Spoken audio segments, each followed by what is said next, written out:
कारे विनवाना पायी शिळा मनुष्य झाली, त्याचे पाऊलाचे चाली तो करीन ते काही. कारे विनवाना पायी वानरा हाती लंका घेवली म्हणे तुका तो करीन ते काही. कारे विनवाना पायी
शरण हनुमंता तुम्हारो रामदूता काय वर्णिशाच्या वाटा मजदावा सुबटा मनोजव मारुतुल्य वेगम जितेंद्रियं बुद्धिमतां वरिष्ठं वातात्मकं वानरयुतं मुख्यं श्रीरामदूतं शरणं प्रपद्ये.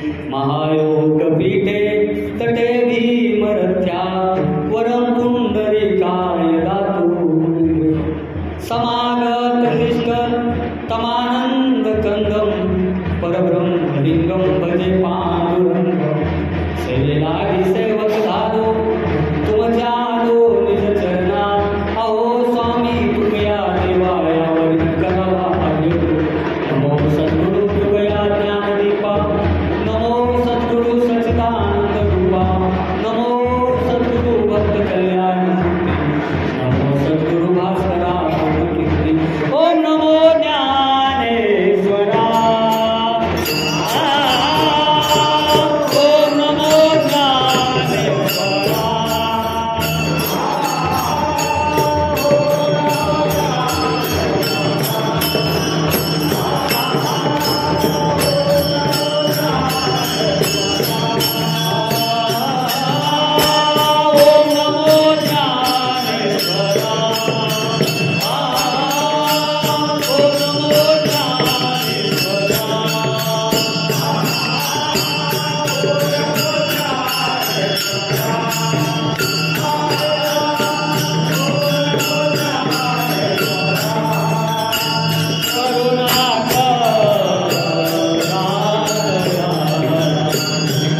हनुमान जयंती या कालावधी दरम्यान चैत्र पावन अशा महिन्यामध्ये हा 30 वर्षापासून अखंडितपणे अविरतपणे परंपरेनुसार सुरू असलेल्या या सप्ताहामध्ये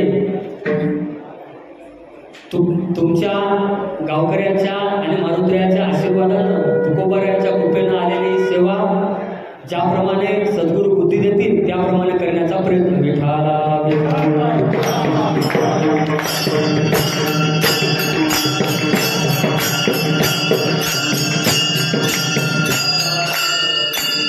गावाच्या नावातच सोनं आहे आणि सोन्यासारखी माणसं असलेले हे गाव. सोनखेड जेवढं तुम्ही ओळखता तेवढं मी सुद्धा ओळखतो. माझ्यासाठी हे गाव म्हणजे कर्मभूमी आहे, माझं स्वतःचं गाव आहे. मला कधीच सोनखेड दुसऱ्याचं गाव वाटलंच नाही. म्हणून हा कार्यक्रम आपला आहे, आपल्या घरचा आहे. या ठिकाणी मी ऐकायला बसायला पाहिजे आणि महाराजांनी सांगायला पाहिजे, करायला पाहिजे. इथं माझं पामराशी काय थोडं पायीची वाहन पायी, परंतु ज्याप्रमाणे ज्या पद्धतीनं सेवा करण्याचा प्रयत्न असेल तो प्रयत्न केला जाईल. कारण या ठिकाणी उपस्थित सर्वांचं उपस्थित राहिल्याबद्दल सर्वप्रथम मी महाराजांच्या बापूराव महाराज सोनखेडकर व उपस्थित सर्वांच्या चरणी सर्वप्रथम नतमस्तक होतो आणि सेवेला सुरुवात करतो. विठाला विठाला.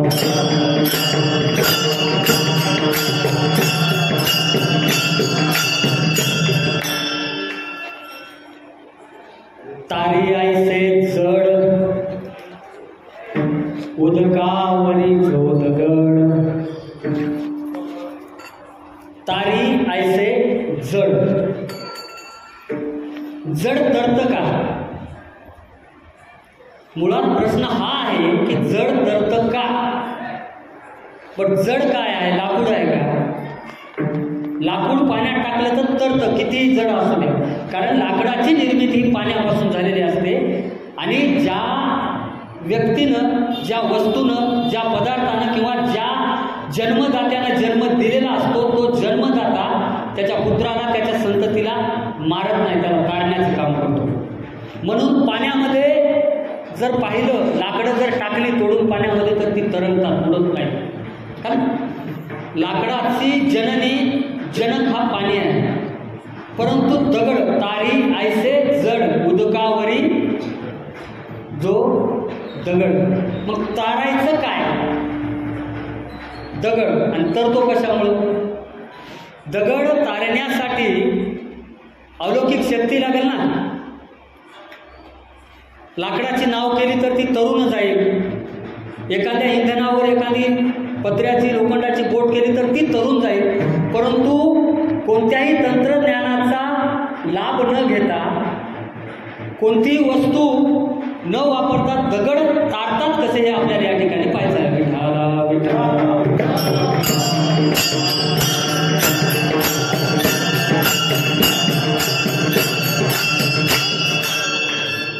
रामायणातला प्रसंग आहे. मारुतीराय सीतेच्या शोधासाठी लंकेला गेले. लंकेला गेल्यानंतर संपूर्ण लंकेमध्ये वेगवेगळ्या वाड्यामध्ये, राजवाड्यामध्ये, घरामध्ये सर्वत्र जाऊन सीतामातेचा शोध घेतला. मारुतीरायाच्या नजरेमध्ये इंद्रजिताचा महाल पडला, कुंभकर्णाचा पडला, विभीषणाचा पडला, रावणाचा महाल सुद्धा पडला.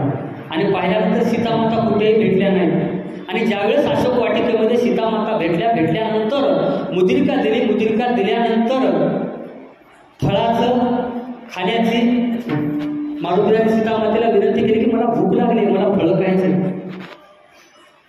फळं खायचेच म्हटल्यानंतर सीतामातेने सांगितलं की काहीतरी तोडून खा किंवा पडलेले खा, तोडून खाऊ नको. त्यावेळेस मारुतीराय झाडावर चढले. लक लक लक लक ते झाडं हलवले आणि पूर्ण फळं खाली पडले. त्यावेळेस यक्षासोबत, राक्षसासोबत मारुतीरायाचं युद्ध झालं. नंतर पुन्हा मारुतीरायाला बंदिस्त करून लंकेत नेण्यात आलं. लंकेत नेल्यानंतर लंकेचं दहन झालं. लंकेचं दहन केल्यानंतर मारुतीराय ब्रह्मदेवाचं पत्र घेऊन लंकेमध्ये जो घडलेला प्रसंग आहे तो पूर्ण प्रसंग पत्रामध्ये लिखित स्वरूपात घेऊन रामप्रभूकडे आले. आणि रामप्रभूकडे आल्यानंतर भक्त आपल्या देवाला आणि देव आपल्या भक्ताला भेटणार असतो. कारण रामप्रभूचं अस्तित्व मारुतीच्या भक्तीमुळे आहे आणि मारुतीचं अस्तित्व हे रामप्रभूच्या नामस्मरणामुळे आहे. रामप्रभूच्या नामस्मरणामुळं मारुतीराय समुद्र ओलांडून उड्डाण करून जाऊ शकले, लंकेमधल्या राक्षसांचा पराभव करू शकले, सीतेचा शोध घेऊ शकले. ही ताकद मारुतीरायामध्ये रामप्रभूच्या आशीर्वादामुळं, कृपेमुळं आणि नामामुळं आलेली आहे. आणि दुसरीकडं मारुतीरायासारखा परमभक्त दास्यत्व निकट हनुमंत केले, म्हणून ते केले रामचरण. याप्रमाणे मारुतीरायाची सेवा असल्यामुळं रामप्रभूला महत्व येतं. सुरुवातीला रामप्रभूंना विचारलं, लंकेत गेला, कसे गेला? गेलो म्हणजे सर उड्डाण केलं, लंकेत गेलो, सीतेचा शोध घेतलो आणि आलो. काही वानरं विचार लागले, खोदू विचार लागले, कसे गेले, कधी गेले, काय झालं, कोणी मारलं काय, कोणी युद्ध खेळलं काय, असे प्रसंग सांगितल्यानंतर आम्ही जर असतो त्या ठिकाणी तर सहज सांगितलं असतं, मी लंकेत गेलो, राक्षसाला मारलं, लंकेला जाळलं, रावणाची दाढी जाळली, गांजलं, हे सगळं आपण सहज सांगितलं असतं. परंतु वैष्णव असतात, भक्त असतात, त्यांच्यामध्ये अहंकार नसतो. आणि नामदेवरायांनी सुद्धा तुमच्या आणि आमच्यासाठी सांगून ठेवलेला आहे, अहंकाराचा वारा न लागो राजसा, माझ्या विष्णुदासा भाविकासी. तुम्हाला आणि आम्हाला अहंकाराचा वारा सुद्धा लागू नये असं नामदेवरायांच्या पसायदान रूपी अभंगातून पांडुरंगाकडे मागणं केलेलं आहे. आणि साक्षात रुद्राचा अवतार असलेले मारुतीराय स्वतः केलेलं कार्य स्वतः सांगतीलच कसे, स्वतः केलेलं कार्य मारुतीराय स्वतः सांगतीलच कसे. त्यांनी ब्रह्मदेवांनी त्यांच्या शौर्याचं कार्याचं लिहिलेलं पत्र जांबुवंताकडे दिलं आणि ब्रह्मानं लिहिलेलं कोणाला कसं वाचता येईल. ब्रह्मदेवानं जर आपल्या 5वीच्या दिवशी जे आपलं नशीब लिहिलं जातं जन्माला आल्यानंतर, ते त्याच्यानंतर कोणालाच वाचता आलं नाही. जन्म, मृत्यू आणि आपला प्रारब्धात जे काही लिहिलेलं आहे, तर ते ब्रह्मदेवाचं लिखित पत्र जांबुवंताला काय वाचवताना, पण जांबुवंत वयस्कर होते, हुशार होते, म्हणले हे काय मला वाचायची गरज नाही, म्हणजे चला म्हणजे आपण लक्ष्मणाकडे जाऊ. पत्र घेऊन सर्व नळ, नीळ, जांबुवंत, हनुमंत, सुग्रीव, अंगद सगळे रामप्रभू आणि लक्ष्मण बसले होते त्या ठिकाणी गेले. आणि त्या ठिकाणी गेल्यानंतर लक्ष्मणाने पत्र वाचलं. त्या पत्राच्या माध्यमातून हनुमंतरायाने केलेलं पूर्ण कार्य रामप्रभूंना समजलं, कळालं. आणि कळाल्यानंतर रामप्रभूंनी त्या पत्राच्या माध्यमातून मारुतीरायांचं कौतुक केलं की साक्षात तू होतास मारुतीराय, तुम्ही होताच म्हणून सीतेचा शोध लागला, असं म्हणत त्यांच्या पाठीवर थाप टाकून आलिंगन भगवंतांनी दिलं. आणि आता लंकेला जायचं, सीतेला आणण्यासाठी, रावणाला मारण्यासाठी आपल्याला लंकेला जायचं आहे.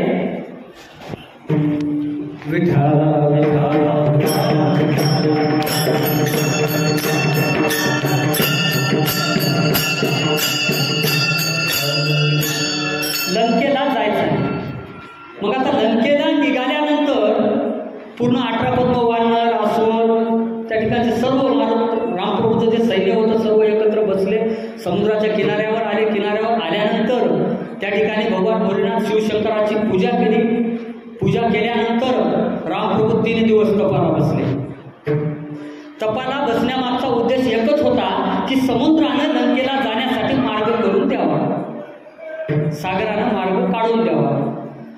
3 दिवस रामप्रभू तपश्चर्याला बसल्यानंतर सुद्धा समुद्रानं मार्ग काय दिला नाही. मार्ग दिला नाही तर रामप्रभूला प्रचंड राग आला आणि रागाच्या भरामध्ये रामप्रभूनं आपला पान काढला आणि समुद्राच्या दिशेनं साप ओढला. साप ओढल्यानंतर समुद्र चळचळ कापायला लागला, वर आला आणि हात जोडले, मी तुमचा पूर्वज आहे, सागर आहे, सागर झालोय आणि तुम्ही तुमच्या पूर्वजाला मारणार का? मी तुम्हाला शरण येतो. हा जर बाणा तुम्ही समुद्रामध्ये सोडला तर समुद्रामध्ये असलेले जीव, मासे असतील, मगरी असतील, कासव असतील, सर्व सजीव प्राणी आहेत समुद्रामध्ये, त्यांचा अस्त होईल. प्रभू हे करू नका. मागल्यानंतर सांगितलं काय होईल, तर त्यावेळेस समुद्रानं सांगितलं की तुमच्या सैन्यामध्ये नळ नावाचा एक वानर आहे आणि त्याला वरदान आहे की त्याच्या हातानं दगड पाण्यावर तरतात. रामप्रभू म्हणजे ठीक आहे, प्रभूची लीला कशी असते पहा. ठीक आहे म्हणल्यानंतर सुरुवात झाली. कोणी पर्वत आणायला लागले, कोणी दगड आणायला लागले, मारुतराय सोडून सर्व वानर कामाला लागले. नळानं पहिला दगड उचलला, समुद्रात टाकला, तळाला गेला. दुसरा उचलला, तळाला गेला. तिसरा उचलला. असे अनेक दगड टाकले. दगड काही तर ना या ठिकाणी अहंकार आला. सगळ्यात जास्त काम, क्रोध, लोभ, मोह, मद आणि मत्सर याच तोलामोलार अहंकार सुद्धा आहे. जिथं मीपणा केला, मी म्हटलं की होतं पण ते माझ्यामुळंच होतं असं वाटणं चुकीचं आहे. कारण संसारामध्ये थोडाफार मीपणा चालेल, संसारामध्ये थोडाफार मीपणा चालेल, कारण संसाराच्या ठिकाणी अज्ञान आहे, अंधकार आहे आणि अंधकाराच्या आणि अज्ञानाच्या पोटामधून झालेल्या चुका भगवंत सुद्धा माफ करतो. परंतु परमार्थामध्ये जर मीपणा आणला, परमार्थामध्ये जर अहंकार आला, भक्ती प्रेमाविन ज्ञान नको देवा, अभिमान नित्य नवा तया माझी. नाथ महाराज म्हणतात की अभिमान जर आला, अहंकार आला तर कार्यसिद्धीला जात नाही. नेमकं नळाला तिथंच अभिमान आला. तो अभिमान नेमका काय होता? तो अभिमान असा होता की माझ्यामुळं मारुतराय एकटा उड्डाण करून गेला असेल, सीतेचा शोध केला असेल आणि परत आला असेल, परंतु मी स्वतः दगड टाकून समुद्रामध्ये सेतू बांधतोय आणि त्या सेतून संपूर्ण 18 वानर, रामप्रभू, लक्ष्मण सर्वजण जाणार, हे फक्त माझ्यामुळे घडते. एवढाच अहंकार नळाला जळला आणि नळाच्या डोळ्यातून पाणी यायला लागलं. आता तेवढ्या मोठ्या मोठ्या गप्पा मारल्या, बड्या बड्या लाता, बड्या बड्या बाता, डॅश डॅश काही लाता मुलं, काम नळाचं त्या ठिकाणी झालं. अशी अवस्था झाल्यानंतर सुग्रीव गेले, मारुतरायापाशी गेले आणि विचारलं कसं व्हायला. रामप्रभूचं दर्शन घेतलं का? नाही. मग मारुतरायाने सांगितलं की राम नाव टाकायचं आणि दगड करणार. नळाचा पूर्ण अहंकार सरदिशा जाग्यावर आला. जाग्यावर आल्यानंतर नळानं रामप्रभूचं दर्शन घेतलं. दर्शन घेतल्यानंतर प्रत्येक दगडावर, पर्वतावर, झाडावर रामप्रभूचं नाव टाकायचं आणि ते एक एक दगड, एक एक झाड समुद्रामध्ये जसा जसा टाकू लागले तसा तसा तसा तसा सेतू तयार होऊ लागला. आणि यानंतर तिसऱ्या दिवशी मारुतराय सुद्धा कामाला लागले. मारुतराय कामाला लागल्यानंतर सेतू असा जोरात सुरू व्हायला लागला आणि रामप्रभूंना अवतार कार्य संपत आलं. कारण रावणाला मारलं की अयोध्येला जाणं आणि तिथून पुढे काही वर्षामध्ये अवतार कार्य संपवायचं होतं आणि मारुतराय चिरंजीवी होते. आता माझ्या सहवासापेक्षा, माझ्या अस्तित्वापेक्षा, माझ्या संगतीपेक्षा मारुतरायाला एखादी प्रिय अशी वस्तू, एखादी प्रिय असा घटक द्यावा लागेल, तो म्हणजे माझं नाव आहे. आणि माझं नाव माझ्यापेक्षा महत्त्वाचं मारुतरायाला वाटावं यासाठी रामप्रभू एक लीला करतात. त्या ठिकाणी सर्व वानर, मारुतराय आपापल्या पद्धतीनं सेतू बांधत असताना रामप्रभू बाजूचा एक दगड उचलतात आणि समुद्रामध्ये टाकतात. ते दगड बुडते. रामप्रभू इकडे तिकडे बघतात. कोणी बघितलं तर नाही ना, कोणी पाहिलं तर नाही ना. पुन्हा दुसरा उचलतात, पडते. तिसरा बुडला. मग रामप्रभू पाठीमागं पाहिलं की मारुतराय उभेच होते हात जोडून. कधी आले मारुतराय? पहिल्याच दगडाला आले महाराज, पहिल्याच दगडाला. त्यावेळेस म्हणतात की तुझ्या नामाचा महिमा तुझं न कळे बेगश्यामा.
तुझ्या नामाचा महिमा तू जण कळे रामप्रभू, तुमच्या नावात जी शक्ती आहे, तुमच्या नावात जी ताकद आहे, तुमच्या नामामध्ये जे बळ आहे ते बळ म्हणजे आमच्या वैष्णवाकडं, आमच्या भक्ताकडे आहे, माझ्याकडे आहे. आणि त्या नामाच्या बळावर दगड करतात. प्रभू तुमच्या हातामध्ये शक्ती नाही. प्रभू तुमच्याकडे दगड तारण्याचं कर्तृत्व तुमच्या शरीरात नाही, परंतु तुमच्या नामामध्ये ते कर्तृत्व आहे. आणि त्या नामाच्या बळावर मी हा समुद्र तरुण तिकडे गेलो, ते फक्त तुमच्या नामामुळे झालं. मी तो अल्पमतीहीन, तो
हे महिमान नामाचे, नाम चांगले चांगले, माझे कंठी राहो भले, कपी कुळ उधरले, मुक्त केले राक्षसा.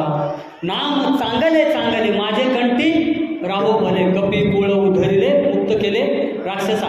या नामामुळं उदकावर पाषाण तारले. आणखी सांगतो तुम्हाला की याच नामाच्या बळावर प्रत्येक अभंगामध्ये पांडुरंगाचं नाव होतं. नाव तुकोबारायांच्या प्रत्येक अभंगामध्ये पांडुरंगाचं नाव होतं, पांडुरंगाचं चिंतन होतं, पांडुरंगाची भक्ती होती. नवे नवे आम्हा गरीब शब्दाचीच रचले, शब्दाचीच शस्त्रे यत्न करू, शब्दाचे आमच्या जीवाचे जीवन, शब्द वाटत ना जनलोका. ही शब्दाची शक्ती, पांडुरंगाच्या नावाची शक्ती आणि साक्षात देवाची भगवंताची शक्ती तुकोबाराच्या गाथेमध्ये होते. मंबाजी भटानं ज्यावेळेस ती गाथा बुडवायला भाग पाडली, ती गाथा तारण्याचं कारण सुद्धा नाव आहे. अहो, ज्या पांडुरंगाचं नाव त्या गाथेतल्या प्रत्येक पानावर, पानातल्या प्रत्येक अभंगावर, अभंगातल्या प्रत्येक अक्षरात भगवंताचं नाव असेल तर ते नाव बुडेल कसं? जिथं दगड करतं तिथं कागद कसा बुडेल? म्हणून तुकीता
सहित वह्या, जळे दगडा सहित वह्या, तारी येल्या जैस्या लाह्या, धन्य तुकोबा समर्थ, जेने केला हा पुरुषार्थ, राघवे सागरात पाषाण तारिले, तैसे तुकोबाने अभंग रक्षिले.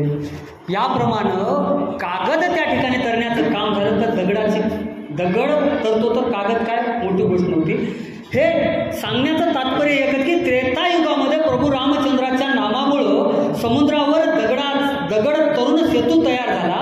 आणि आता आपल्या कलियुगामध्ये 16व्या शतकामध्ये जगद्गुरु तुकोबरायाची गाथा तरली. एवढी नामामध्ये शक्ती आहे. नाम चांगले चांगले माझे कंठी राव बडे. दुसरीकडे तुकोबराय सांगतात, नाम घेता वाया गेला, ऐसा कोणी ऐकला, सांगा विनवितो तुम्हासी, संत मंत सिद्ध रोसी, नामे तरला नाही कोण, ऐसा द्यावा मज निवडून. मला सांगा, नामानं जर दगड करत असेल, नामानं जर कागदाच्या गाथा करत असेल, तर तुमच्या आमच्यासारखे भगवत भक्ती करणारे साधारण कमीत कमी असे अल्पभक्ती करणारे तरी कसे बुडतील. भक्तांना तारण्याचं काम हे नाम करतात. म्हणून तुकोबरा पहिल्या अभंगामध्ये म्हणतात, तारी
उदकावरी जो दगड, तो हा करीन ते काही, तो हा करीन ते काही. अशक्य ही शक्य करणारा परमात्मा, जगाच्या पाठीवर जे कुणालाच शक्य नाही ते शक्य करून दाखवणारा भगवान परमात्मा काय करू शकत नाही. साले हे शरीरात जयाची असते, हे शरीर ज्याच्या सत्य नाही. पशु पक्षी पूर्ण सृष्टी ज्यानं निर्माण केली, त्या सृष्टीची घडामोड करण्याचं काम जो करू शकतो तो काय आपलं काही करू शकत नाही का? आपल्या जीवाचा उद्धार करू शकत नाही का? तुकोबराय सांगतात की तो हा न करी, तो हा करी न ते काही, कार्य लीन व्हाना का रे लीन व्हाना पायी. तुकोबारा या ठिकाणी सांगतात की त्याच्या पायी लीन का होत नाही. लीन व्हा म्हणून सांगा रे. का रे, ज्या वेळेस संत सांगतात, आपले वडील ज्याप्रमाणे एखाद्या वेळेस काम सांगतात, हे कर, उड बरं, जाय लवकर शेताकडे चक्कर मार, उड बरं, जाय बरं, चारा पाणी करून ये, उड, जाय लवकर, जाय लवकर. 3दा 4दा 5दा 10 बऱ्या सांगतील सकाळी 8 पासून 9 पर्यंत. 9ला काम तर तुला समजत नाही का रे? 10 वेळेस बापानं प्रेमानं सांगितलेलं त्या पोराला कळत नाही, पण एकदा डोळे मोठे करून तुला कळत नाही का रे, निघतो की नाही म्हणलं ते पळत जसं जाते तसं तुकोबराने या ठिकाणी अधिकारानं, बापाच्या अधिकारानं बुडत हे जण न देखवे डोळा म्हणून कळवळ.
तुमच्या आणि आमच्या उद्धारासाठी, सर्व सजीवांच्या सृष्टीच्या कल्याणासाठी तुकोबराय आपल्याला अभंगाच्या माध्यमातून सांगतात की का रे लीन व्हाना पायी. महाभारतातला एक सुंदर असा प्रसंग आहे. भगवंताच्या भेटीला गेल्यानंतर, ते जाऊ द्या, एखाद्या श्रीमंत व्यक्तीच्या किंवा एखाद्या मोठ्या पाहुण्याच्या किंवा एखाद्या मित्राच्या जर भेटीला आपल्याला जायचं असेल आणि त्याच्याकडून काही जर अपेक्षा असेल तर त्याला भेटीला जावं कसं, याचा सुद्धा नियम आहे. महाभारतामध्ये जर महाभारताचा प्रसंग पाहिला तर कौरव आणि पांडवाचं युद्ध निश्चित झालं होतं, आणि युद्ध निश्चित झाल्यानंतर कौरव आणि पांडव यांनी पूर्ण भारतभूमीमध्ये जे काही राज्य होते आपापल्या विचाराचे, मैत्रीचे, पूर्ण भारतखंड दोन विभागामध्ये विभागला गेला होता. एक कौरवाच्या बाजूनं काही राजे महाराजे सैन्य विभागले आणि काही राजे महाराजे पांडवाच्या बाजूने विभागले गेले होते. युद्ध होणार होतं मोठं कुरुक्षेत्रावर. आणि युद्धापूर्वी भीष्माचार्यांनी सांगितलं, दुर्योधना, तुला जर युद्ध जिंकायचं असेल तर कृष्णाची मदत घ्यावी लागेल, आणि कृष्णाच्या मदतीशिवाय युद्ध जिंकता येणार नाही.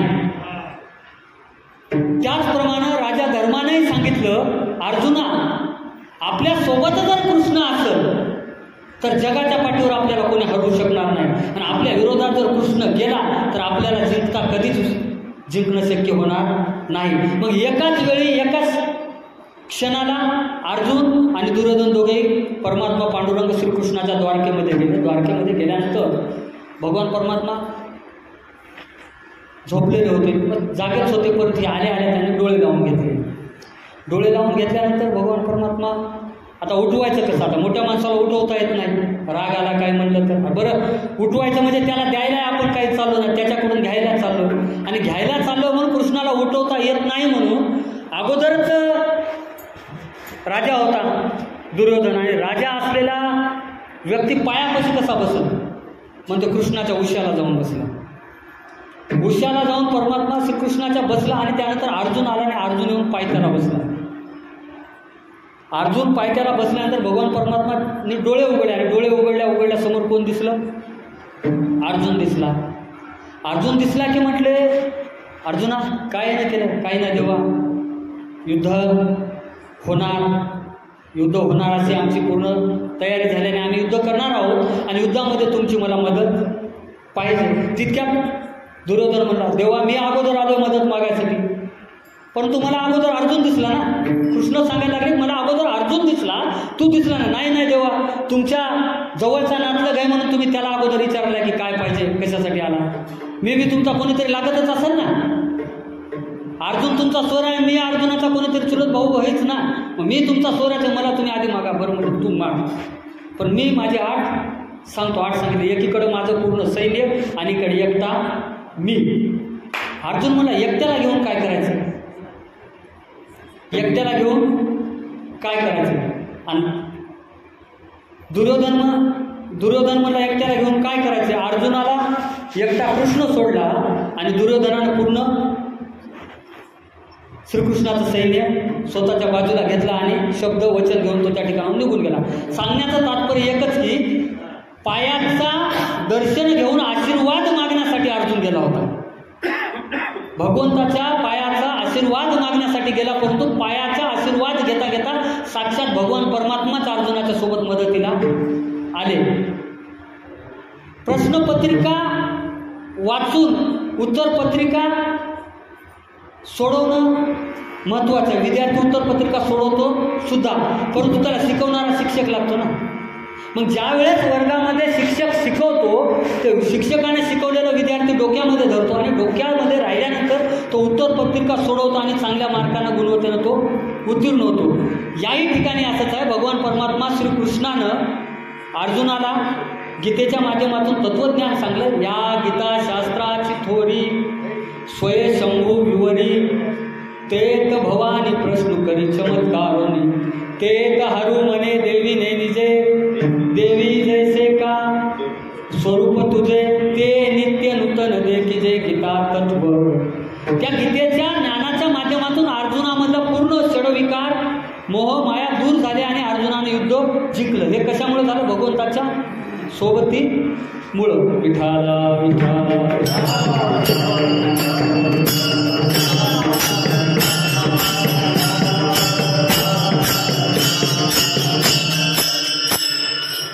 कारे नभाना पायी. भगवंताच्या अंगामध्ये म्हणजे भगवंतामध्ये एकही अवगुण नाही आणि भगवंतानंतर संतांमध्ये एकही अवगुण नाही आणि संतानंतर गुरुमध्ये तर गुरु पात्र असेल तर त्या गुरुमध्ये पात्रता असेल तर आणि शिष्यामध्ये तशी पात्रता असेल आणि दोघेही योग्यतेचे असतील तर गुरुमध्ये सुद्धा एकही अवगुण असं नाही. आणि संसारात जर बघितलं तर आपल्या कुटुंबापुरतं आपल्या मुलापुरतं आईवडील कसे का असणार, मग तिकडे गाव का लुटणारे असतात, गाव लुटून घर भरणारे का असणार, पण ते स्वतःच्या लेकरासाठी त्याच्यात एकही अवगुण नसते. त्याला कधीच वाटत नाही माझ्या लेकराचं वाईट व्हावं. भले वाईट मार्गाने त्यानं पैसा कमवलेला असेल, कोणाचं शोषण करून कमवलेलं असेल, कोणाला लुबाडून कमवलेलं असेल, पण त्याला वाटत नाही की या संपत्तीमुळं माझ्या मुलाचं वाटोळं व्हावं. त्याला काय वाटते? चांगलंच व्हावं. तसं भगवंताच्या अंगामध्ये भगवान परमात्मामध्ये यश श्री औदार्य ज्ञान वैराग्य ऐश्वर्य. तुकोबाराय हक्कानं का सांगतात की कारे लीनव्हाना पायी. भगवंताकडं यश आहे. यश म्हणजे ज्याला यश आहे त्याला काही कमी पडतच नाही. घेतलेलं काम पूर्णत्वाला जाते. यश मिळणार, काम 100% पूर्ण होणार. श्री म्हणजे लक्ष्मी. सगळ्यात मोठं या काळात जगण्याचं साधन म्हणजे लक्ष्मी. बघा शब्द वापरू नये पण काळच तसा आला. तुकोबराने म्हणूनच म्हटलेला आहे, जोडोनिया धन उत्तम व्यवहार उदास विचारे वेच करे, उत्तमाची गती तो एक पावे, उत्तम भोगील जीव खाली. पैसा भगवान नाही है मगर भगवान से भी कम नाही. एवढा भगवान परमात्मा विष्णूच्या सुद्धा अमृत मंथनामध्ये 14 रत्नामध्ये भगवान परमात्माला लक्ष्मीनं वरलं आणि लक्ष्मीला भगवान परमात्मानं आपलं करून घेतलं. का तर श्री म्हणजे लक्ष्मी. भगवंताकडे यश आहे, श्री आहे. नुसतं यश आहे, हाताला यश आहे, पैसा बी पण देतच नाही. काय करावं त्याला? कोणाच्याच कामावर पडत नाही. घरातलं माणूस मरू लागलं तरी पैसे खर्चत नाही. काय करावं त्याचा पैसा? यशश्री औदार्य म्हणजे दातृत्व. भगवंताकडे देण्याची एवढी दातृत्व आहे की घेसी तेव्हा देसी ऐसा उदार तू होसी, किंवा थोर प्रेमाचा भोकेला हाची दुष्काळ. भगवंताची जर भक्ती केली, भगवंताला जर प्रेम दिलं तर तो पूर्ण उदार होऊन पूर्ण देऊन टाकतो. जसं उपमन्यूला दुधाचा सागर दिला, ध्रुवाला आढळपद दिलं, प्रल्हादाला तारलं. एवढं कशामुळं? भगवंताच्या भक्तीची शक्ती आहे. मग हा यश श्री औदार्य ज्ञान वैराग्य ऐश्वर्य. औदार्य आहे पण ज्ञान नाही. एखादं पैसे मागायला आला आपल्याकडे, म्हणजे पैसे आपण दिलेलं दान कोण्या कामाला चाललंय हे सुद्धा कळालं पाहिजे आणि कळण्यासाठी ज्ञान लागते. आता एखाद्याला पैसे दिले ते जाऊन डावावर बसलं जुगारावर किंवा दारू पिली तर ते पैसे अंगी लागायलेत का? नाही. मग तो पैसा कल्याणासाठी, उत्कर्षासाठी, विकासासाठी, कुणाचं भलं व्हावं याच्यासाठी वापरला तर यशस्वी अवधारे ज्ञान वैराग्य म्हणजे मोकळ्या मनानं देण्याची शक्ती भगवंतामध्ये आहे. ज्ञान वैराग्य आणि ऐश्वर्य. जगामध्ये सर्वात श्रीमंत कोणी असेल तर भगवान परमात्मा आहे, कारण सृष्टी त्याची आहे. म्हणून तुकोबरा सांगतात, नामदेवराव सांगतात, झाले राम राज्य काय उने आम्हासे, झाले राम राज्य झाले राम राज्य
त्याही काळात म्हटले नाही. कारण सांगतो तुम्हाला, तुकोबरायांच्या काळापर्यंत रामराज्य होतं.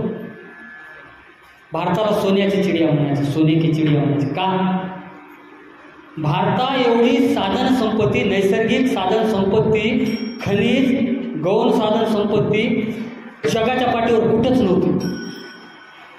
परकीय आक्रमण झाले, त्यांनी देश लुटला म्हणून आपला देश मातीत गेला.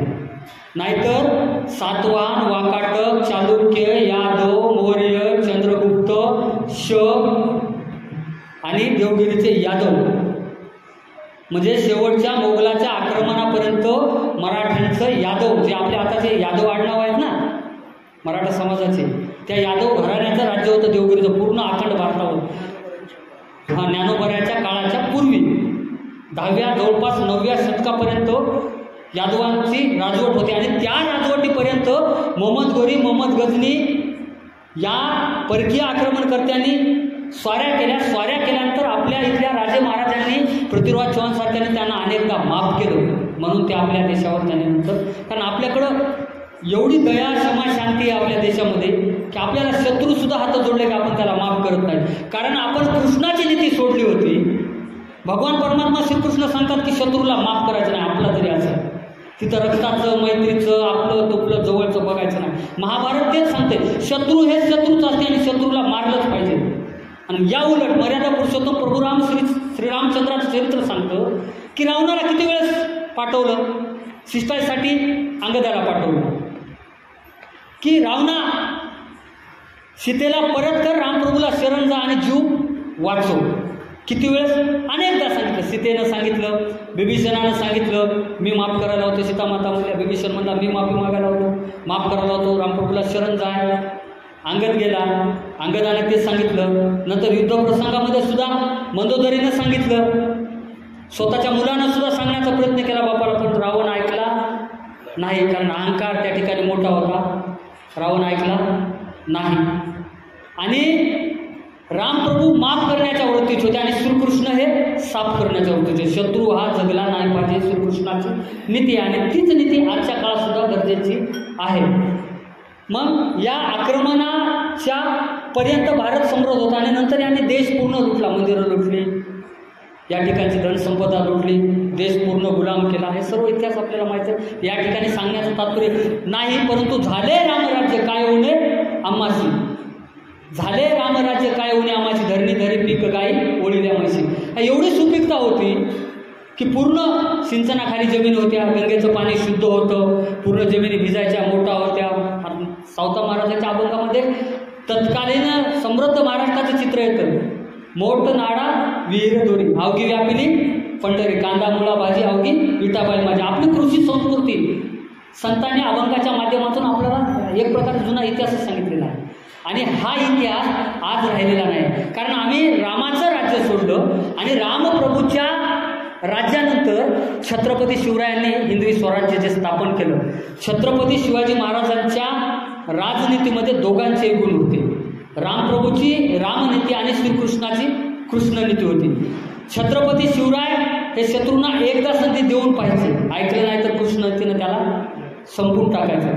ही ताकद, ही शक्ती शिवरायांची होती आणि छत्रपती शिवरायांचं हिंदवी स्वराज्य समृद्ध होतं. म्हणून आज सुद्धा आपण छत्रपती शिवरायांचं नाव घेऊन स्वराज्य, आज सुद्धा आपल्या शासनाच्या योजना जर बघितल्या तर स्वराज्य, शिवराज्य, शिवशाही, त्या ठिकाणी म्हणत नाहीत मोगलशाही, निजामशाही, आदिलशाही, दुसरी कोणती शाही, कुतुबशाही, काही नाही. शिवशाही का म्हणतात तर रामप्रभूच्या आणि श्रीकृष्ण परमात्म्याच्या पावलावर पाऊलं ठेवून त्याही पुढे जाऊन छत्रपतींनी हे राज्य घडवलेलं होतं आणि त्यांच्यामुळे तुम्ही आणि आम्ही आज अस्तित्वात आहोत.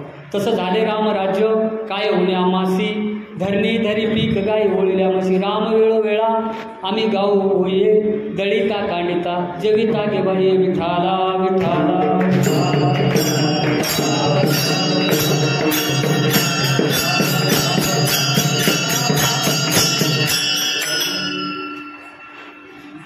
नामसंकीर्तन साधन पै सोपे, जळतील पापे जन्मांतरची, न लगती सायास जावे वनांतरा, सुखे तो घरा नारायण. जगद्गुरु तुकोबाराचे 2 अभंग बघा संसारातल्या माणसासाठी खूप महत्त्वाचे. 2च अभंग खुव्या गाथेमध्ये. एक परमार्थामध्ये जर तरुण जायचं असेल तर नामसंकीर्तन साधन पै सोपे, पहिल्या चरणापासून शेवटच्या चरणापर्यंत अभंग वाचायचा आणि त्या अभंगाला आयुष्यामध्ये आचरणात आणायचं. फक्त भगवंताची पूजा करायची, भगवंताचं दर्शन घ्यायचं आणि नामस्मरण घ्यायचं आणि कोणाला दुखवायचं नाही, कोणाला खोटं बोलायचं नाही. एवढ्याच गोष्टी करायच्या, 2-4च गोष्टी करायच्या. संसारातून परमार्थ साध्य या अभंगात. आणि दुसरा संसार कसा करावा हे जोडून या धन उत्तम व्यवहारामध्ये सांगितले. पैसा कसा कमवावा, कोणासोबत कसं वागावं, कोणासोबत कसं राहावं आणि संसार कसा सुखी करावा हे या 2 अभंगासारखं जर माणसं जगले की माणसाचा उद्धार झाल्याशिवाय राहणार नाही. आता महाराज म्हणतात तुम्ही प्रभूच्या पायाचं महत्त्व सांगताय, प्रभूच्या नामाचं महत्त्व सांगताय, पण त्या पायामुळं असं काय झालंय, त्या पायात काय शक्ती आहे, आम्हाला काय खात्री पाहिजे ना. एखादं पुराणामध्ये उदाहरण सांगा, 3ऱ्या चरणामध्ये सांगतात.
अशी एखादी घटना सांगा की त्या घटनेमुळे आम्हाला खरंच वाटेल की भगवंताचा पाय लागला आणि उद्धार झाला. तुम्ही म्हणाल्या कारे लीन व्हाना पायी, कारे लीन व्हाना पायी. महाराज कारे लीन व्हाना पायी तुम्ही आम्हाला हक्काने सांगताय, परंतु आम्हाला सांगा की भगवंताचा पाय लागल्यानं कोणाचा उद्धार झाला काय? प्रमाण पाहिजे. प्रमाण असेल तर आम्ही मानतो. ज्याप्रमाणे न्यायालयामध्ये साक्षीदार हा प्रमाण म्हणून वापरला जातो आणि खटल्याचा न्याय निवाडा होतो, त्याप्रमाणे महाराज सांगा की भगवंताच्या पायामध्ये शक्ती किती आहे. तुकोबराय सांगतात मनुष्य झाले शिळा होते मनुष्य झाले.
मनुष्य झाले थोर कीर्ती वाखाणिले.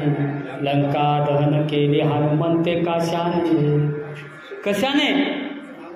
नामाच्या बळाने. शिळ्याचा अहिल्या झाली. तो प्रसंग सांगतो. भजन करा विठाला.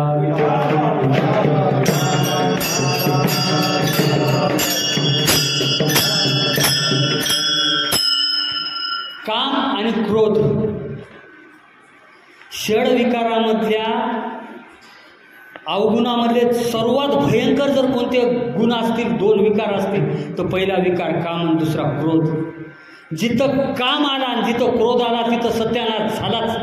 मग देव असो की राक्षस असो, ऋषी असो की माणूस असो, स्त्री असो की पुरुष असो, न पशु असो की पक्षी असो. पशु पक्षाला राग येत नाही का? येतंय. पशु पक्षाला काम नाही का? आहे. जिथं जीव आहे तिथं काम आहे आणि जिथं काम आहे तिथं क्रोध आहे. काम आणि क्रोध हे एकाच नाण्याच्या दोन बाजू आहेत. आणि ज्यानं कामावर आणि क्रोधावर विजय मिळवला त्यानं मारुतराव काम बांधवडी काळ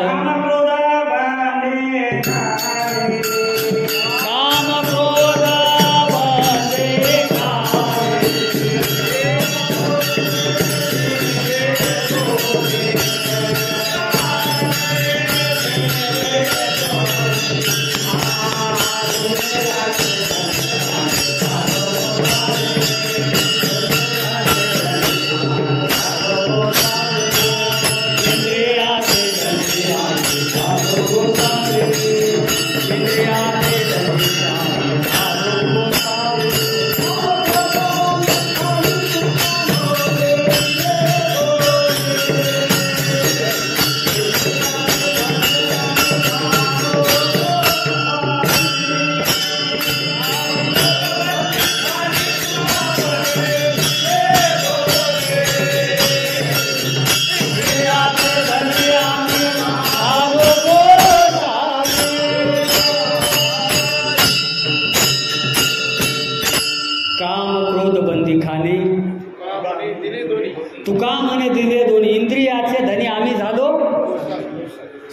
इंद्रिय माझ्या ताब्यामध्ये आहेत आणि मी आता मोकळा झालो. तुका म्हणे मुक्ती परिनिवडी, आता दिवस चारी खेळी.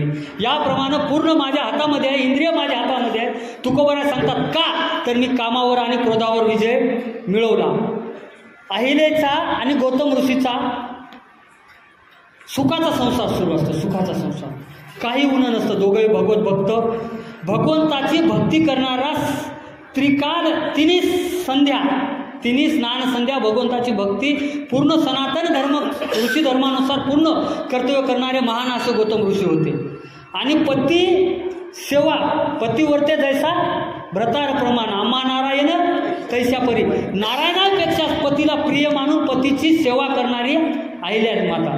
मग अहिल्या माता एवढी सेवा करायचे, त्यांच्याकडं तुम्हाला सांगतो रूप आणि गुण लई चांगले असले की थोडं अवघडच राहते. चांगल्या गुणवान माणसाचा कोण कुठं फायदा घेईल काही कळत नाही, आणि रूपवान माणसावर कोण किती वाईट नजर टाकून त्याचं वाटोळं करेल हे सांगता येत नाही. त्याच्यामुळं मध्यम असलेलं कधीही चांगलं. रूपानं स्वरूपवान, गुणानं गुणवान आणि आचरणानं चारित्र्यवान होते अहिल्या. तिनं जर डोळे उघडले तर सूर्याचं तेज कमी व्हावं. अहिल्याने डोळे उघडून चंद्राकडे पाहिलं तर चंद्र फिका पडावा. नवे एखाद्या पापी व्यक्तीकडे जर तिनं नजर टाकली तर तो जळून भस्म व्हावा, एवढी शुद्ध होते अहिल्या, एवढी पतिव्रता होती. आणि एवढ्या पतिव्रता असलेल्या अहिल्यावर तिचं स्वरूप पाहून आता काय बोलाव काय. तुमच्यातलं आमच्यातलं एखादं असलं तर ठीक आहे, माणूस होता चुका, पण देवाचा राजा इंद्र, त्याची वाईट दृष्टी, त्याच्यातला काम जागा झाला आणि त्याची वाईट दृष्टी अहिल्यावर पडली.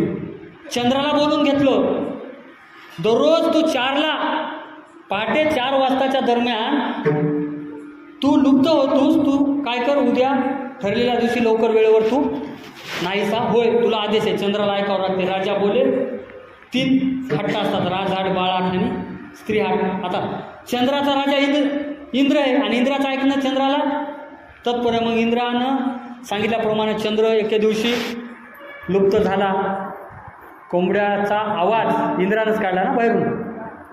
बाग दिल्यानंतर ऋषी उठल्यानंतर ते स्नान संध्येसाठी घराबाहेर पडले. बाहेर पडला की इंद्र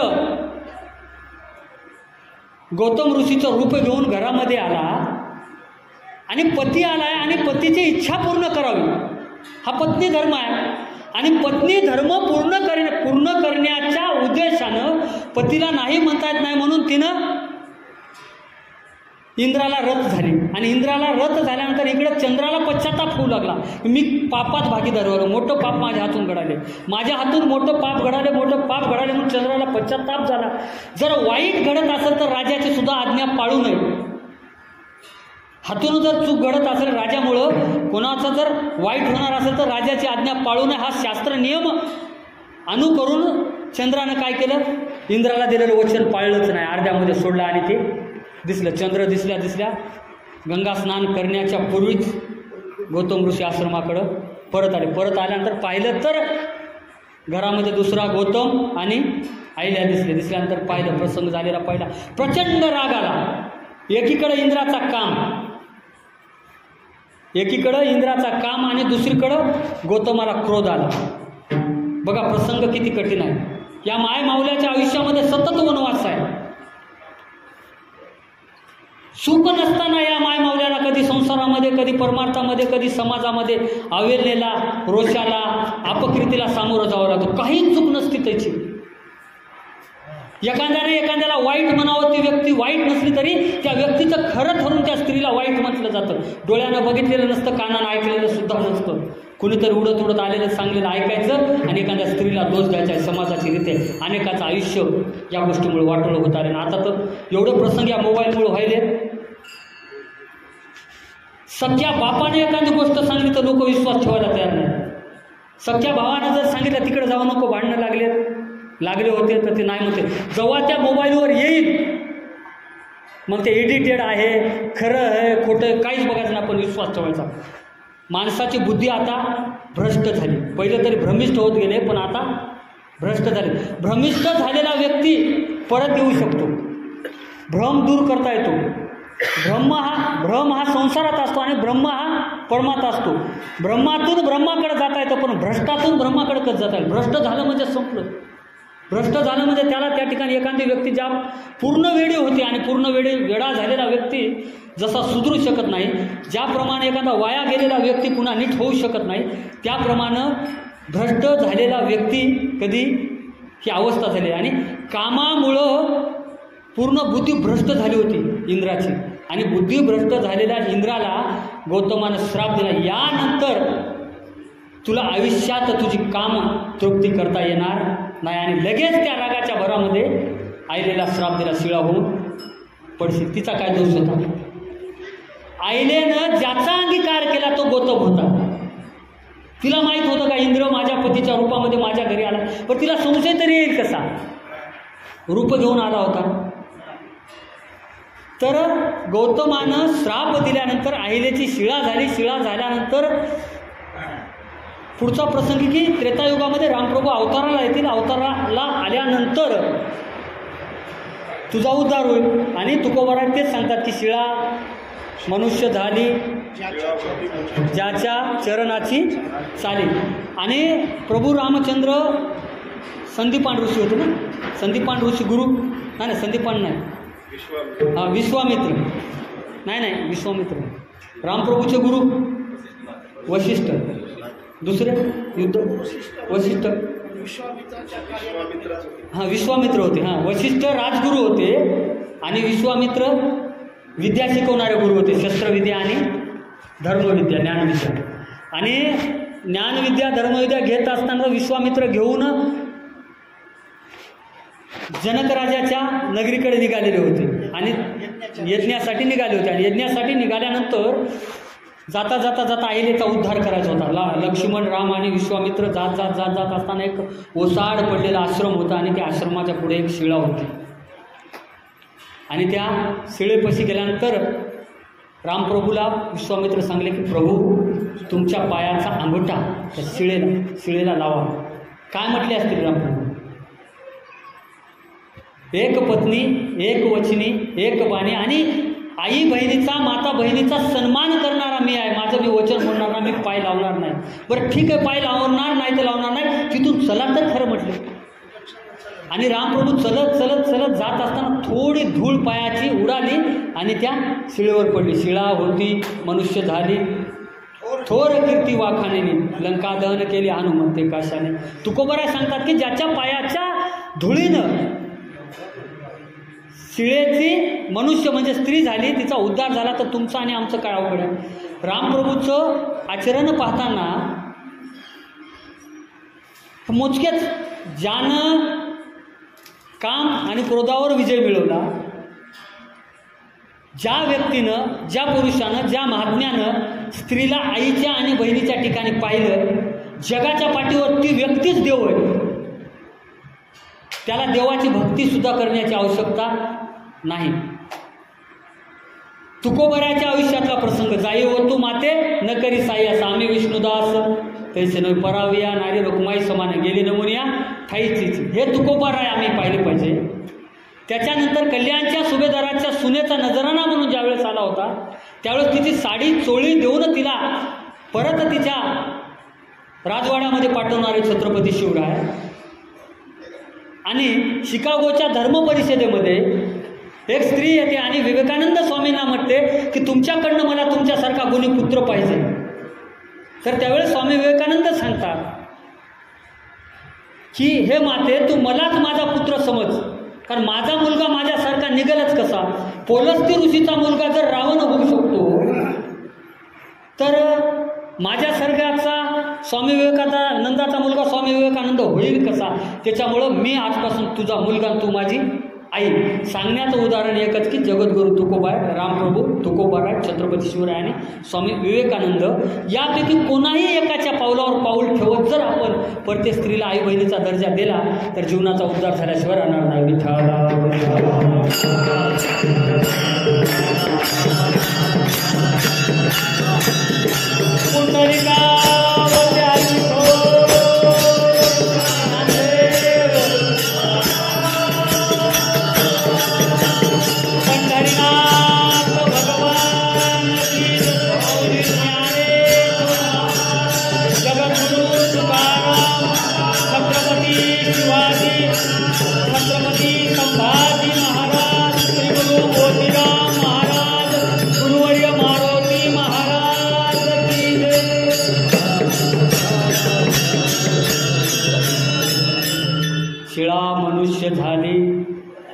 त्याचे पाऊलाची चाली तोहा करीन ते काही कारे विनवाना पायी करील ते काय लोहे महाराज परिपाय बीज शुद्धांगी. तुकोबारा सांगतात भगवंताच्या चरणावर लीन व्हा आणि तुमचा उद्धार करून घ्या. आणि शेवटच्या चरणामध्ये म्हणतात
लंका. वानरा हाती कोणाच्या हाताने? माणसाच्या.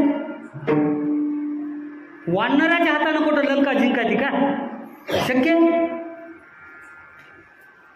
कसं शक्य? आता एवढे वानर आहेत की 10 वानर धरले ना दिले मिलिटरीमध्ये पाठवून त्याच्या हातात दिल्या, ते इकडं फिरेल की तिकडं जाईल सांगता येते का? मग रामप्रभूनं त्या काळामध्ये वानराच्या हातानं लंका घेतलीच कशी? काहीतरी शक्ती असेल ना. तर रामप्रभूकडे एक शक्ती होती, भजन करी महादेव रामपूजी सदाशिव. रामप्रभूचं ज्यावेळेस रामप्रभू युद्ध करायचे किंवा सतत चिंतन करायचे तर रामप्रभूचा मंत्रच होता, ओम नमः शिवाय, ओम नमः शिवाय, ओम नमः शिवाय, ओम नमः शिवाय, हर हर महादेव शंभो, हर हर महादेव शंभो, हर हर महादेव. युद्धामध्ये रामप्रभू ज्यावेळेस बाण सोडायचे त्यावेळेस रामप्रभूच्या मुखातून नाव यायचं हर हर महादेव. छत्रपती शिवरायांच्या मुखातून नाव यायचं हर हर महादेव. महाराणा प्रतापाच्या मुखातून नाव यायचं हर हर महादेव. आणि आताही सीमेवर मराठा बटालियन आणि राजपूत बटालियन काय म्हणतात, हर हर महादेव. आजचं नाही, पिढ्यानपिढीचं युगानुगाचे नामस्मरण आलेलं आहे. आणि रामप्रभूच्या मुखामध्ये महादेवाचं नाव होतं आणि लक्ष्मणाच्या, सुग्रीवाच्या, अंगदाच्या, नळ, नीळ, जांबुवंत 18 पद्म वानराच्या मुखामध्ये रामाचं नाव होतं. त्यांचं एकच, जय श्रीराम, जय श्रीराम, जय श्रीराम. राम म्हणता रामाची होई जय, पदी बैसोनी ऐसे सुख वचने आहे, विश्वासे अनुभव पाहे. राम राम राम राम हा जप वानराचा होता. आणि रामाच्या नावाचा जप करत करत करत वानरच रामरूप झाले होते. साक्षात वानरा, प्रत्येक वानर हा रामासारखा झाला होता.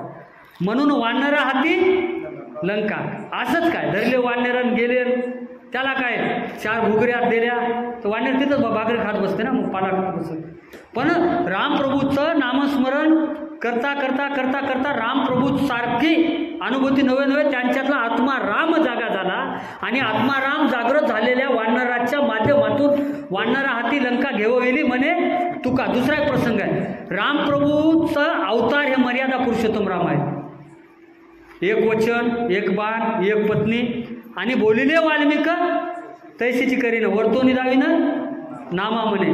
कारण हे बांधीलं जीवन होतं रामप्रभूचं. आणि बांधीलं जीवनानं जगायचं. जसं जसं रामायणामध्ये लिखित होतं त्या त्या पद्धतीनं आचरण करायचं होतं.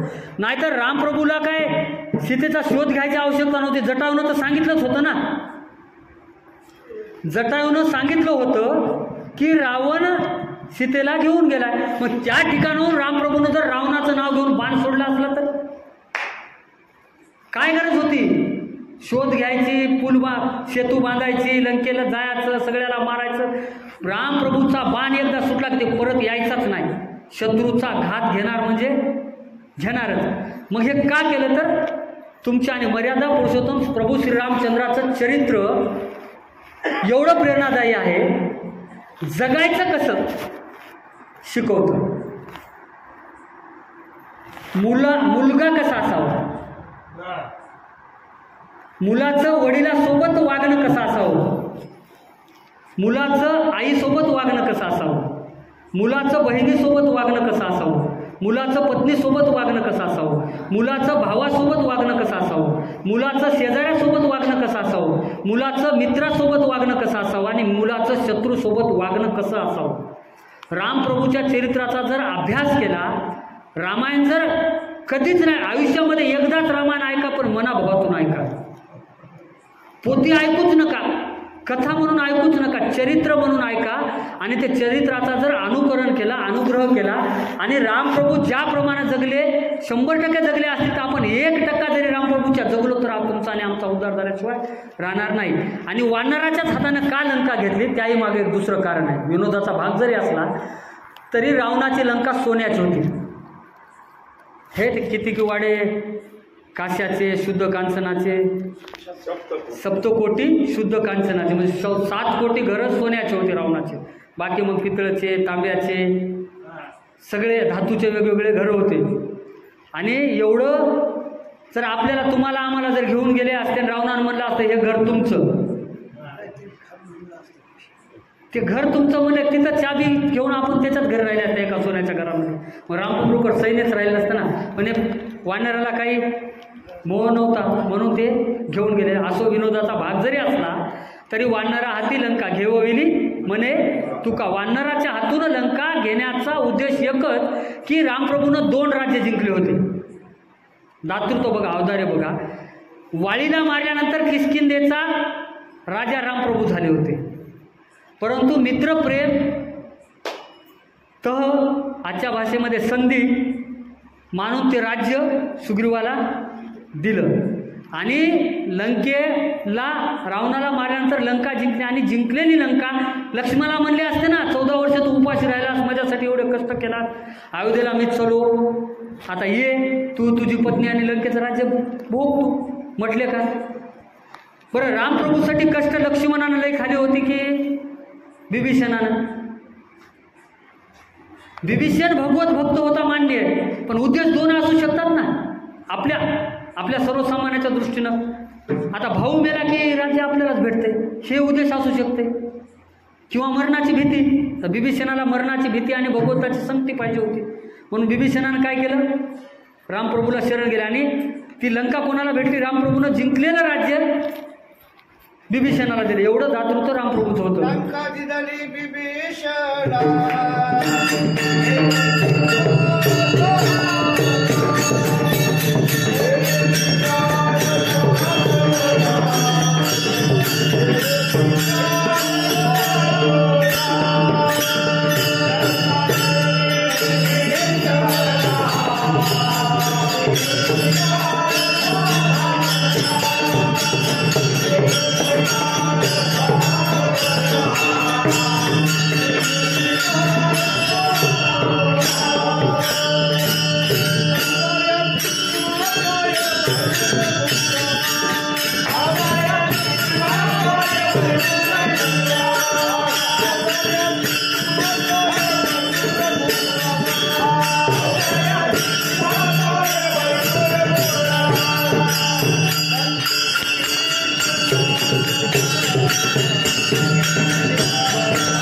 विभीषणा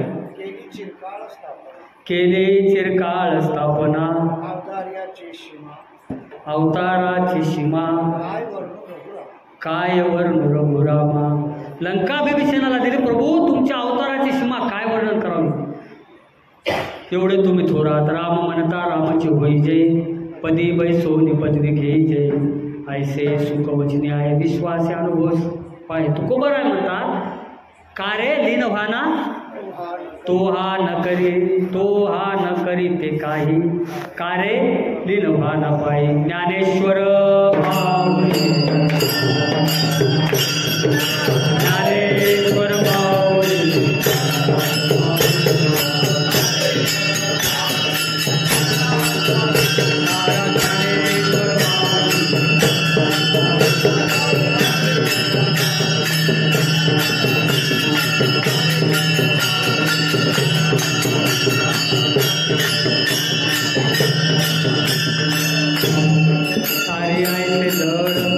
उदकावरी जो दगड तो हा करीन ते काही, अरे लिनभाना पायी. शिळा मनुष्य झाली ज्याचे पाऊलाचे चाली, तो हा करीन ते काही, कारे लिनभाना पायी.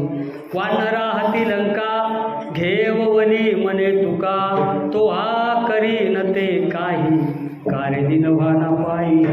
दगडाच्या माध्यमातून सेतू तयार करणारा प्रभू, शिळेचा उद्धार करून आलेला पुनर्जीवन देणारा प्रभू आणि वानरासारख्या पाला खाऊन जगणाऱ्या पशूंच्या माध्यमातून त्यांचा उद्धार करणारा पशु तुम्हाला आणि आम्हाला तुमचा आणि आमचा का उद्धार करणार नाही म्हणून तुकोबाराय म्हणतात प्रभू रामचंद्राचं नामस्मरण करा. रामकृष्ण हरी विठ्ठल केशवा मंत्र हा जपावा सर्व काळ. या विरासता वाल्मिक साधन वाहतसे आन विठोबाचे तरी न्यूनते पुरते अधिकही सरते करोनी घ्यावे तुमते विनवितसे पायाच्या प्रसादे काही बोलिलो विनोदे मज क्षमा करणे संती नवे अंगभूत युक्ती बोलिलेले पुढे वेडे वापडे उतरे करा क्षमा अपराध महाराज तुम्ही सिद्ध ज्ञानी याचे राजा गुरु महाराज म्हणती ज्ञानदेव तुम्हायसे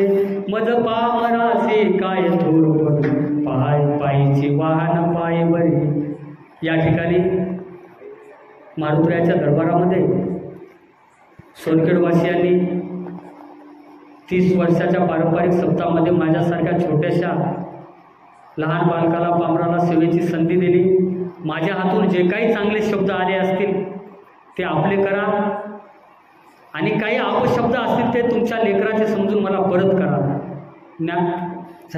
जय विठ्ठल जय जय